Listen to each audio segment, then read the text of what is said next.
পুজো তো চলে এলো, মালটা পচাতে হবে। কি অবস্থা কি? হ্যাঁ বন্ধু, মাল না পটালে চলবে না। শীত তো পার হয়ে গেল, দেখতে দেখতে একটা মালও পড়লো না, বাড়ি থেকে বিয়েও দিল না।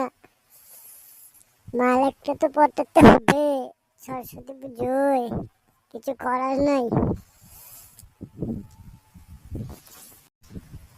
এবার সরস্বতী পুজোয় মাল না পটাতে পারলে রে বন্ধু, হ্যান্ডেল মেরে ঘুমাতে হবে সারা জীবন, কিছু করার থাকবে না।